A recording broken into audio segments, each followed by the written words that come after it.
Hi hello sweeties welcome to my story world. సరే సరే ముందు నువ్వు తెచ్చిన పెన్ డ్రైవ్ ఇటివ్వు అని రేవంత్ అడగడంతో ఆనంద్ చేతుల్లో పెట్టాడు.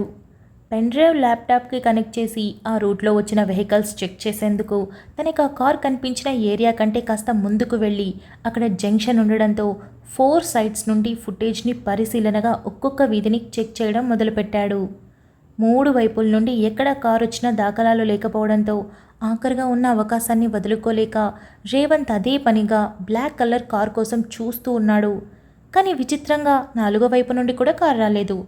ఉన్నట్టుండి రోడ్లో అంత పెద్ద కార్ ఎలా ప్రత్యక్షమవుతుంది అన్న ఆలోచన రావడంతో ఏం అర్థం కాక ఆలోచనల్లో పడ్డాడు. 10 నిమిషాలు ఆలోచించిన రేవంత్కి సడన్గా ఒక డౌట్ వచ్చి ఫోరెన్సిక్ ల్యాబ్లో వర్క్ చేసే పర్సన్కి కాల్ చేశాడు. లిఫ్ట్ చేయగానే గుడ్ ఈవినింగ్ సార్ అని అనడంతో గుడ్ ఈవినింగ్, నాకు చిన్న డౌట్. చీకట్లో మనం పర్టికులర్గా ఇదే కలర్ కార్ని బాగా చూసిన తర్వాత కూడా ఆ ఏరియాలో ఆ కార్ ఎక్కడా వచ్చిన దాఖలాలు లేవంటే ఆ కార్ మీద ఉన్న కలర్ నిజం కానట్టేనా? వేరే కలర్ ఉన్నట్టు క్రియేట్ చేసేందుకు ఏదైనా టెక్నిక్ ఉందా అని రేవంత్ అడిగాడు. ఎస్ సార్, ఇది ఈ కాలంలో అందరూ యూజ్ చేస్తున్నది. ఇప్పుడు మీకు రెడ్ కలర్ కార్ నచ్చిందనుకోండి, హ్యాపీగా కొనుక్కోవచ్చు. కానీ అప్పుడప్పుడు మీకు బ్లాక్ కలర్ కార్ కూడా నచ్చింది అనుకోండి, అలాంటప్పుడు మీరు పర్టికులర్ మెషిన్ని కార్లో ఫిక్స్ చేసుకోవాల్సి ఉంటుంది. కార్కి చుట్టూ ఉన్న లైట్స్ ఆ కలర్ని రిప్రజెంట్ చేస్తాయి. లైక్ సింపుల్గా చెప్పాలంటే ఎల్ఈడి లైట్స్ అనుకోండి. మీరు ఏ కలర్ కావాలంటే ఆ కలర్ని డిస్ప్లే చేస్తుంది. విచిత్రం ఏంటంటే చూసే వాళ్ళకి అది కలర్ని రిప్రజెంట్ చేసినట్టుగా అనిపించదు. అది ఒరిజినల్ కలర్ లానే ఉంటుంది అని చెప్పాడు. ఓకే థ్యాంక్ యూ అని రేవంత్ కాల్ కట్ చేసి మరోసారి వీడియోని ప్లే చేసుకొని పరీక్షగా ఒక వైపు నుండి వచ్చిన కార్లు ఏవైతే ఉన్నాయో అన్నింటినీ నెంబర్స్ చూస్తూ నోట్ చేసుకుంటూ ఉండగా ఒక కార్కి మాత్రం ఏ నెంబర్ ప్లేట్ లేదు. దాంతో ఆ కారు ఉన్న స్పాట్ని జూమ్ చేసి పర్టికులర్గా చూడడంతో లోపల కూర్చున్న వ్యక్తి కూడా మసకగా కనిపించాడు. మొహానికి బ్లాక్ కలర్ క్యాప్, మాస్క్, అలానే full black and black dress వేసుకొని ఉండడంతో పక్కాగా రాత్రి తనని వెంటాడింది ఇదే కారు అని ఫిక్స్ అయ్యి, ఆహా ఏం తెలివిరా నీది, చాలా చాలా తెలివి ఉంది, మెచ్చుకోకుండా ఉండలేకపోతున్నాను.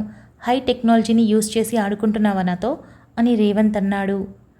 ఇదంతా అక్కడే కూర్చొని చూస్తున్న ఆనంద్కి ఏం అర్థం కాక ఏంటి సార్ అని అడిగాడు.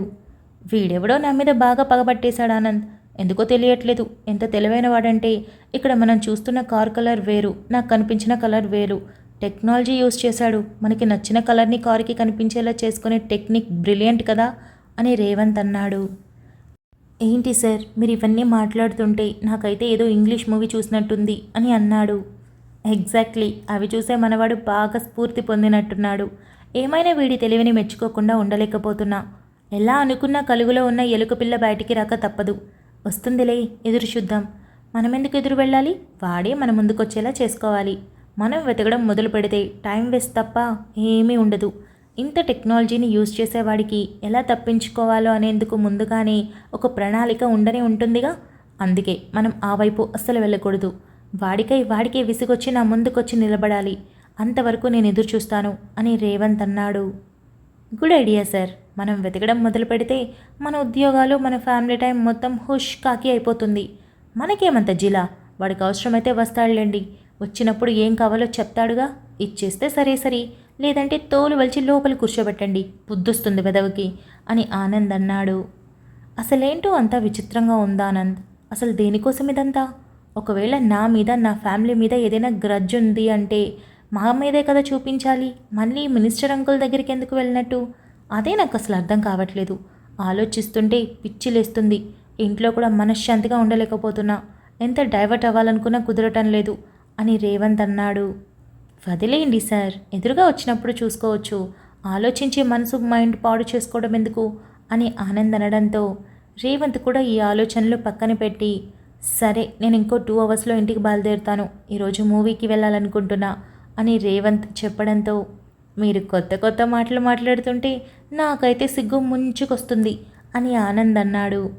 పడకు, చూసిన వాళ్ళు మనిద్దరం తేడా అనుకుంటారు అని రేవంత్ అనడంతో ఆనంద్ ఇంకా గట్టిగా నవ్వేస్తూ, వెళ్ళిరండి సార్, ఎప్పుడూ ఉద్యోగం ఆఫీస్ అంటూ గడిపిస్తూ ఉన్నారు. ఇలాంటి ఎంటర్టైన్మెంట్ లైఫ్లో ఉండాలి, అప్పుడే హ్యాపీగా ఉండగలం. అయినా మీకు ఇక హ్యాపీనెస్కి ఏ డోకా లేదులేండి అని అనడంతో వెళ్ళు పని కానివ్వు అని రేవంత్ అన్నాడు. ఆనంద్ అక్కడి నుండి వెళ్ళిపోయాడు. రేవంత్ చాలాసేపు ఆఫీస్లోనే బిజీగా గడిపేసి అక్కడి నుండి ఇంటికి బయలుదేరుతూ పూజకి కాల్ చేశాడు. పూజ అద్దం దగ్గర నిలబడి జడ వేసుకుంటూ రేవంత్ కాల్ చూడగానే లిఫ్ట్ చేసి ఎక్కడున్నారు అని అడిగింది. ఇప్పుడే బయలుదేరాను, చెప్పావా చరణ్ సాక్షికి అని రేవంత్ అడగడంతో హా, అప్పుడే కాల్ చేసి చెప్పాను, ఆల్రెడీ వాళ్ళు బయలుదేరారు అని పూజ చెప్పింది. సరే అయితే అంటూ రేవంత్ పూజతో మాట్లాడుతూనే డ్రైవింగ్ చేసుకుంటూ ఇంటికొచ్చాడు. అయ్యో రేవంత్ గారు, నేను అసలు విషయం మర్చిపోయాను, మీతో మాటల్లో పడి అసలు ఈ విషయం గుర్తే రాలేదు. డ్రైవింగ్లో ఉన్నప్పుడు ఫోన్ మాట్లాడకూడదు, ఇట్స్ నాట్ సేఫ్ కదా అని పూజ అనింది. కరెక్ట్గా చెప్పావురా అని రేవంత్ అనడంతో ఆ వాయిస్ తనకు దగ్గరగా అనిపించడంతో వెనక్కి తిరిగి చూసి తన వెనకే కూర్చొని ఉండడంతో పూజ గట్టిగా నవ్వేస్తూ వచ్చేసారా, చాలా త్వరగా వచ్చారే అని అనింది. నాతో మాట్లాడుతుంటే నీకు టైం తెలియడం లేదనుకుంటా, మనం దగ్గర అరగంట నుండి మాట్లాడుకుంటున్నాం. బై ద వే చాలా చాలా బాగున్నావు, డ్రెస్ కంఫర్ట్గా ఉంటుందిలే అని రేవంత్ అన్నాడు. 3 అవర్స్ కూర్చోవాలి కదా, డ్రెస్ అయితే ఫ్రీగా ఉంటుందని వేసుకున్నా అని పూజ చెప్పింది. నీకు అన్ని డ్రెస్సెస్ బాగుంటాయి, చీరల్లో ట్రెడిషనల్గా ఉంటావు, డ్రెస్ వేసుకుంటే సింపుల్గా ఉంటావు, మోడ్రన్ డ్రెస్సెస్లో అయితే పిచ్చ హాట్గా ఉంటావు తెలుసా అని రేవంత్ అంటూ ముందుకు రావడంతో పూజ బ్లష్ అవుతూ దాన్ని కవర్ చేసుకుంటూ ముందు మీరు వెళ్ళి రెడీ అవ్వండి అని తొందర పెట్టింది. 10 నిమిషాలని రేవంత్ వెళ్ళి చకచకా ఫ్రెష్ అయ్యి వచ్చి black pant, black full hands t-shirt వేసుకొని పర్ఫ్యూమ్ కొట్టుకుంటూ ఉంటే పూజ అలానే చూస్తూ మీకు పెళ్ళైందంటే నమ్మడం చాలా కష్టం, అందుకోసం నేను ఏదో ఒకటి చేయాలి అని అనింది. రేవంత్ వెనక్కి తిరిగి ఏం చేస్తావేంటి, నా మెడలో ట్యాగ్ లైన్ ఏదైనా వేస్తావా, లేదా నాకు పెళ్ళైపోయింది అని నుదుటి మీద రాపిస్తావా అని అడిగాడు. అదే అర్థం కావట్లేదు, అయినా మీ మీద నమ్మకం ఉందిలేండి, ఎవరైనా దగ్గరికి వస్తే సీరియస్గా ఒక చూపు చూడండి, అలా కాకుండా ఇదిగో ఇప్పుడు నవ్వుతున్నారు కదా, అలా నవ్వుతూ మాట్లాడారనుకోండి ఎవరో దూరం వెళ్ళరు, గుర్తుపెట్టుకోండి అని పూజ కాస్త గట్టిగా చెప్పడంతో అమ్మో కనిపించం కానీ నీకు భలే పొసెసివ్నెస్ ఎక్కువ అని రేవంత్ అన్నాడు. ఎవరికి ఉండదండి అది, ఒకరిని మనం ప్రేమిస్తే వచ్చేస్తుంది అని పూజ అనింది. రేవంత్ దగ్గరికి వచ్చి నాకు నువ్వు ఉన్నావు కదా, చాలు చాలు, ఎవరైనా వచ్చినా దగ్గరికి రానించే మూడు ఉత్సాహం లేదు, బయట పనులు అలా ఉన్నాయి, నీకు చెప్పినా అర్థం కావులే పద అని తన బుగ్గ మీద చిన్నగా కిస్ చేసి చేయి పట్టుకొని తీసుకొని వెళ్ళాడు. అమ్మా చెప్పాను కదా వెళ్ళొస్తాను, డోర్స్ అన్నీ క్లోజ్ చేసుకో, మంజు వదిన రూమ్లోనే ఉందా అని అడిగాడు. అవును నాన్న, నేను కూడా ఎక్కువ డిస్టర్బ్ చేయలేదు, మీరు వెళ్ళిరండి అని ప్రభావతి చెప్పడంతో రేవంత్ పూజ బయలుదేరారు. కరెక్ట్గా ఇద్దరూ అలా బయటికి వెళ్ళగానే చరణ్ సాక్షి కనిపించడంతో వచ్చేసారా, 2 కార్లు ఎందుకు, ఒక్క దాంట్లోనే వెళ్దాం అని రేవంత్ అన్నాడు. చరణ్ సాక్షి కూడా హ్యాపీగా తలూపి ఒకే కారులో నలుగురు మూవీకి బయలుదేరారు. ఆల్రెడీ రేవంత్ టికెట్స్ బుక్ చేసి పెట్టడంతో సరదాగా మాట్లాడుకుంటూ థియేటర్కి వెళ్ళారు. నలుగురు వెళ్ళేసరికి మూవీ టైం అవ్వడంతో నేరుగా టికెట్స్ చూపించి లోపలికి వెళ్ళిపోయి కూర్చున్నారు.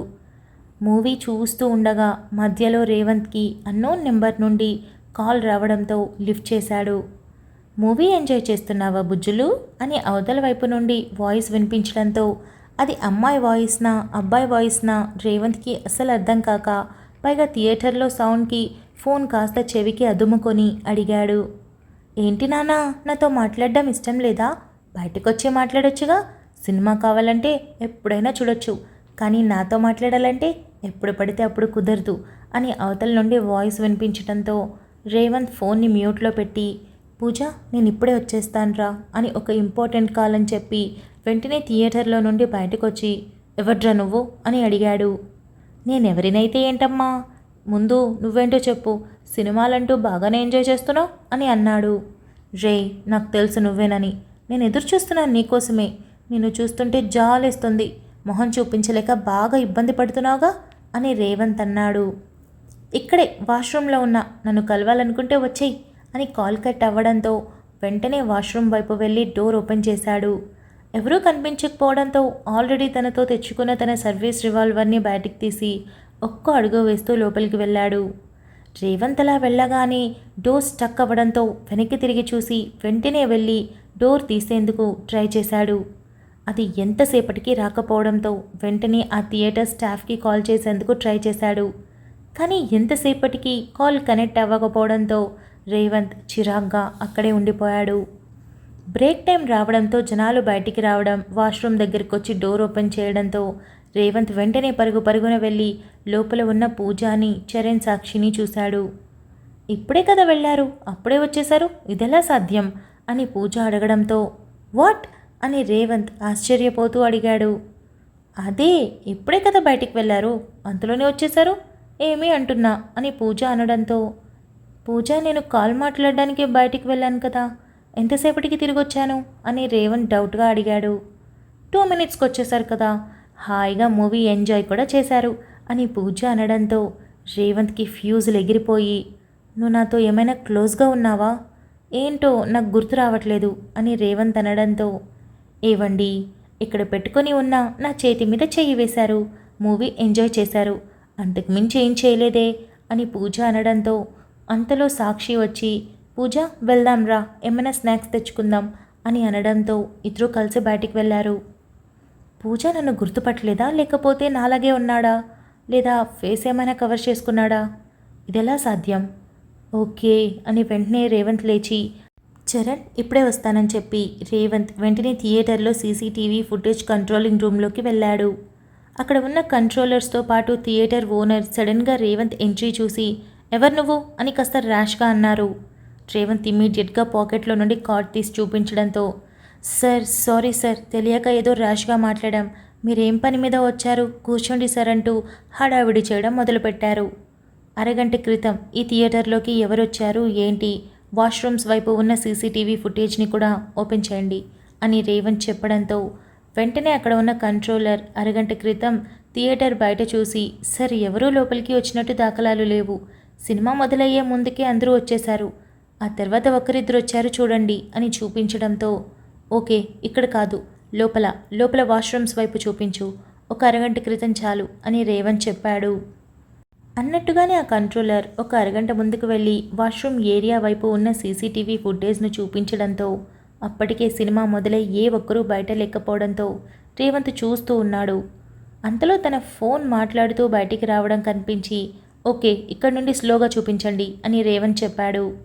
రేవంత్ చెప్పినట్టుగానే కంట్రోలర్ కాస్త స్లో చేసి చూపించడంతో రేవంత్ ఫోన్ మాట్లాడుతూ అక్కడి నుండి వాష్రూమ్లోకి వెళ్ళడం, ఆ వెంటనే ఆ వెనకే మరొక వ్యక్తి రావడం, డోర్ క్లోజ్ చేసి వెనక్కి తిరిగి థియేటర్ లోపలికి వెళ్ళడం చూసిన రేవంత్కి ఫ్యూజులు ఎగిరిపోయాయి.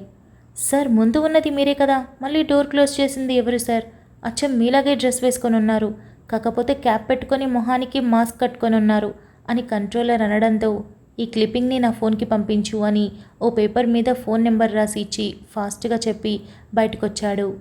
రేవంత్ బయటకొచ్చి అప్పటికే బ్రేక్ ఇంకా ఉండడంతో అందరూ ఫుడ్ కోర్ట్ వైపు వెళుతూ వాష్రూమ్స్ వైపు వెళుతూ అటూ ఇటూ తిరగడంతో రేవంత్ అందరినీ క్షుణ్ణంగా పరిశీలిస్తూ ఉన్నాడు. ఎవడో కానీ చాలా తెలివైనవాడు, నేను వేసుకున్న డ్రెస్ లాంటిదే వేసుకొచ్చాడు, ఎక్స్ట్రాగా క్యాప్ మాస్క్ పెట్టుకొని వచ్చాడు, అందుకే పూజ గుర్తుపట్టలేదనుకుంటా అని రేవంత్ అనుకుని అసలు వాడు ఎందుకు వచ్చాడు, పూజ కోసమా కాదే, పూజ కోసమైతే అడ్వాంటేజ్ తీసుకోవాలి కానీ అలా చేయలేదంటే ఏంటర్థం, నా కుటుంబంలోకి అంత ఈజీగా వచ్చేసానని నాకు చెప్తున్నాడా, నీ భార్య పక్కన కూర్చున్నాను నువ్వేం పీకగలిగావని సవాల్ చేస్తున్నాడా అని రేవంత్ అనుకున్నాడు. అంతలో తన చేయి పట్టుకోవడంతో రేవంత్ తిరిగి పూజని చూసి నువ్వా, సరే కానీ నేను మాస్క్ పెట్టుకున్నాను కదా, ఎందుకు కట్టుకున్నావని ఎందుకు అడగలేదు అని రేవంత్ సూటిగా ప్రశ్నించాడు. అరే నేను అడిగాను కదా, మీకేం గుర్తులేదు అసలు, మీకు సినిమానే ప్రపంచం అయిపోయింది కదా ఇక్కడికి వచ్చాక అని పూజ నొచ్చుకోవడంతో అవునా సారీరా నాకు గుర్తులేదు, ఏం సమాధానం ఇచ్చాను అని రేవంత్ చాలా క్యాజువల్గా అడిగాడు. థియేటర్లో ఉన్న ఏసీకి తుమ్ములు వస్తున్నాయని చెప్పారు, అయితే వెళ్ళిపోదామా అని అడిగాను, వద్దు అందరూ మూవీ ఎంజాయ్ చేస్తున్నారు కదా నేను కూడా ఎంజాయ్ చేస్తున్నాను అని చెప్పారు, అందుకే సైలెంట్ అయిపోయాను అని పూజ అనింది. ఏమైందన్నయ్య అని సాక్షి అడగడంతో ఏం లేదురా, మూవీలో పడి పూజతో మాట్లాడిన మాటలు గుర్తులేవు అందుకే అడుగుతున్నా, ఇంతకీ అప్పుడు నా గొంతు బాగానే ఉందా ఇప్పట్లానే ఉందా అని రేవంత్ అడిగాడు. అరే ఏంటి మీరు ఇన్ని ప్రశ్నలు వేస్తున్నారు, ఇలా కాక ఇంకెలా ఉంటుంది మీ గొంతు, మీలాగే ఉంటుంది వేరే వాళ్ళలా ఉంటుందా, ఏం లేదు ఇదే గొంతు, జలుబు చేసినట్టు కూడా లేదు అని పూజ చేతిలో ఉన్న కూల్ డ్రింక్ రేవంత్ చేతికిచ్చి ముందు తాగండి చల్లబడతారు, ప్రశ్నల మీద ప్రశ్నలు వేస్తున్నారు, మీరు ఇక్కడ ఇంట్రాగేషన్ కోసం ఏమైనా వచ్చారా, అందుకే మమ్మల్ని తీసుకొచ్చారా అని పూజ అడిగింది. రేవంత్ వెంటనే చిన్నగా నవ్వి అదేం లేదు, నేను నీతో టైం స్పెండ్ చేయడానికి వచ్చాను, సాక్షి వాళ్ళ కోసం వాళ్ళు వచ్చారు అంతే, పోదాం పదండి అనడంతో ముగ్గురు కలిసి లోపలికి వెళ్ళారు.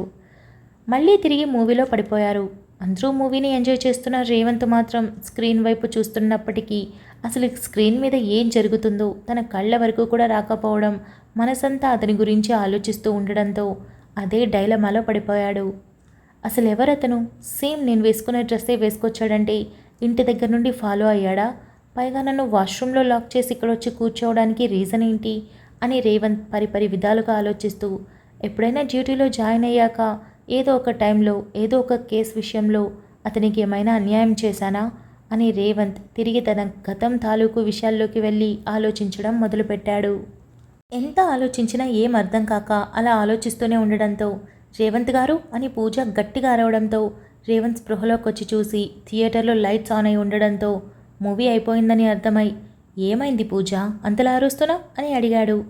అదే నేను అడుగుతున్నాను, నేను అంతలా అరుస్తుంటే మీరేం చేస్తున్నారు? ఇప్పటికీ 10 సార్లు పిలిచాను కానీ మీరు అసలు కదలడమే లేదు అని పూజ అడిగింది. అదేం లేదు, పదండి పోదాం అని నలుగురు బయటకు వచ్చాక రెస్టారెంట్కి వెళ్ళారు. అంతలో రేవంత్కి మళ్ళీ కాల్ రావడంతో, ఆర్డర్ చేయండి పూజ, నాకు ఇష్టమైనవి నీకు తెలుసు కదా, ఆర్డర్ చేసాయి, ఇప్పుడే వస్తా అని రేవంత్ రెస్టారెంట్ నుండి బయటకు వచ్చి కాల్ లిఫ్ట్ చేశాడు. ముందు ఓ నెంబర్ నుండి ఇప్పుడు మరో నెంబర్ కావడంతో రేవంత్ ఈజీగా గుర్తుపట్టి ఖచ్చితంగా వాడే ప్రతిసారి కొత్త నెంబర్తో కాల్ చేస్తున్నాడని అర్థమై, చెప్పురా అని అన్నాడు. ఏదో గర్ల్ ఫ్రెండ్ని పిలిచినట్టు పిలుస్తున్నావు, ఏం చెప్పింది నీ భార్య? తన పక్కన కూర్చొని తన చేయి ముట్టుకున్నానని చెప్పిందా? షీఈస్ డామ్ గార్జియస్ మ్యాన్, నువ్వు చాలా లక్కీ, అంత దగ్గరగా చూస్తుంటే టెంప్ట్ అయిపోయాను తెలుసా అని అన్నాడు. నువ్వెంత టెంప్ట్ అయినా ఏం పీకలేవులే, మొహానికి మాస్ వేసుకొని చీకట్లో కూర్చొని చేయి ముట్టుకున్నంత మాత్రాన సరిపోదు, ఎదురుగా వచ్చి నిలబడి అప్పుడు ప్రయత్నించి చూడు, నీకు అవకాశం ఇస్తుందేమో అని రేవంత్ నార్మల్గా అన్నాడు. అవతల వ్యక్తి గట్టిగా నవ్వి, అయినా నాకు నీ భార్య ఇంపార్టెంట్ అనుకుంటున్నావా? అస్సలు కాదు, నాకు నువ్వంటే ఇష్టం కాదు, విపరీతమైన మోజు, అందుకే నీ చుట్టూనే తిరుగుతాను. కానీ అనవసరంగా ఈరోజు నీ భార్యను చూసి ఎందుకో కాస్త డైవర్ట్ అయిపోయాను. నిన్నింకో గంట అదే వాష్రూమ్లో లాక్ చేస్తుంటే బాగుండేదనిపించింది. తన చెయ్యి ఎంత స్మూత్గా ఉందో తెలుసా అని రేవంత్ని కావాలని ఇరిటేట్ చేసేలా మాట్లాడాడు. రేవంత్ నవ్వి, నాకు కోపం రాదు, ఎందుకంటే అక్కడ ఉంది పూజ. నువ్వు విపరీతంగా ట్రై చేసినా బెదిరించినా సరే చచ్చిపోతుందేమో కానీ నీ వైపు కూడా చూడదు. అంత నమ్మకం నా భార్య అంటే నాకు. అలాంటప్పుడు నీలాంటి డగుల్బాజీ విధవులు ఏం మాట్లాడినా నాకేం ప్రాబ్లం లేదు. ఇకపోతే నాలా డ్రెస్ చేసుకొని దొంగచాటుగా దొంగ విధవలా వచ్చి దొంగ దెబ్బలు తీయడం పెద్ద హీరోయిజం అనుకుంటున్నావేమో. అస్సలు కాదు, నువ్వెప్పటికీ ఒక ఫెయిల్యూర్వే, గుర్తుపెట్టుకో. ఏదైనా ఉంటే ఎదురుగా వచ్చి ధైర్యంగా మాట్లాడి తెలుసుకుంటాడే వాడు అసలైన మగాడంటారు. నువ్వు దానికి అస్సలు అర్హుడు కాదు. నాకు డౌటే, నువ్వు అసలు నిజంగా మగాడివేనా అని కాస్త వెటకారంగా నవ్వుతూ అన్నాడు. యూ బ్లడీ ఈడియట్, ఇదే నవ్వు నాకు కావాలి. కొద్ది రోజుల తర్వాత కూడా నీ మొహంలో ఇదే నవ్వు ఉంటుందేమో, అప్పుడు చూస్తాను. చూస్తూ ఉండు. నీ భార్య మొహం కూడా చూడదన్నావు కదా, ఏదో ఒకరోజు తనకు తానుగా నా దగ్గరికి రాకపోతే నేను పేరు మార్చుకుంటాను. ఐ కెన్ ఛాలెంజ్ యూ అని కాల్ కట్ చేశాడు. రేవంత్ లోపలికి వెళ్ళి పూజ పక్కన కూర్చోగానే, రేవంత్ గారు మీరు వచ్చిన దగ్గర నుండి బిజీగా ఉన్నారు, ఇలా అయితే రావడం ఎందుకు అని అనడంతో, ముందు లేచి ఇలా రా అని రేవంత్ తన మోచేయి పట్టుకొని వాష్ బేసిన్ దగ్గరికి తీసుకొని వెళ్ళి తన చేతిని అక్కడున్న హ్యాండ్ వాష్ వేసి బరబరా రుద్ది మరీ కడిగాడు. ఏంటండి ఇది, నా చేయి నొప్పిస్తుంది అని పూజ అనడంతో, అయితే ఇందులే కాస్త ఓర్చుకో అని బాగా కడిగి హ్యాండ్ వాష్ చేసి టిష్యూతో చక్కగా తుడిచి పదపోదాం, ఇక నాకే పనులు లేవు అని అనడంతో పూజ బ్రైట్గా స్మైల్ చేసి పదండి అని అనింది. ఇద్దరు వెళ్ళి కూర్చున్న తర్వాత సాక్షి చరణ్తో మాటల్లో పడి కబుర్లు చెప్పుకుంటూ డిన్నర్ ఫినిష్ చేసి బయలుదేరారు. ఇంటికి చేరుకున్న తర్వాత సాక్షి చరణ్ లేట్ అయిపోవడంతో, బావా మేము బయలుదేరుతాం, రేపు కానీ ఎల్లుండి కానీ వీలు చూసుకొని వస్తామని అత్తయ్యకి చెప్పు అని చరణ్ అన్నాడు. అలాగే జాగ్రత్త అని రేవంత్ అనడంతో, ఒక్క నిమిషం సాక్షి, నువ్వు వెళ్ళి కారులో కూర్చో, పూజ నువ్వు లోపలికి వెళ్ళు అని చరణ్ అనడంతో ఇద్దరూ మాట జవదాటకుండా వెళ్ళిపోయారు. ఏమైంది చరణ్ అని రేవంత్ అడగడంతో, ఏం లేదు, మూవీకి వచ్చిన దగ్గర నుండి గమనిస్తూనే ఉన్నాను, ఏం జరిగింది, ఏదైనా ప్రాబ్లమా, నేను హెల్ప్ చేయగలనా అని చరణ్ అడిగాడు. అలాంటిదేం లేదు, నీకు తెలుసు కదా డ్యూటీస్ ఎలా ఉంటాయో, దాని గురించి అంతే, పర్సనల్ వర్క్ ఏం కాదు అని రేవంత్ టెన్షన్ పెట్టడం ఎందుకని చెప్పలేదు. చరణ్ చిన్నగా నవ్వి, ఓకే కాస్త డౌట్ అనిపించి అడిగాను, తప్పుగా అనుకోవద్దు అని అన్నాడు. అదేం లేదు, జాగ్రత్తగా వెళ్ళండి, వెళ్ళాక కాల్ చేయండి అని రేవంత్ చెప్పడంతో చరణ్ అక్కడి నుండి బయలుదేరి వెళ్ళిపోయాడు. రేవంత్ ఇంట్లోకి వెళ్తూ వెనక్కి తిరిగి మొత్తం ఒకసారి చెక్ చేశాడు. ఎక్కడా వెనక ఎవరు వచ్చినట్టు దాఖలాలు లేకపోవడంతో ఇంట్లోకి వెళ్ళిపోయాడు. రేవంత్ లాక్ చేసుకొని అంతా ఒకసారి చెక్ చేసుకొని రూమ్లోకి వెళ్ళి డ్రెస్ చేంజ్ చేసుకుంటూ ఉండగా, ఏం జరుగుతుంది రేవంత్ గారు, నాకు అర్థం కాక అడుగుతాను అని పూజ అడిగింది. Thank you so much for listening guys. Update నచ్చినట్టయితే లైక్ చేయండి, షేర్ చేయండి, కమెంట్ చేయండి, అలానే సబ్స్క్రైబ్ చేసుకోండి.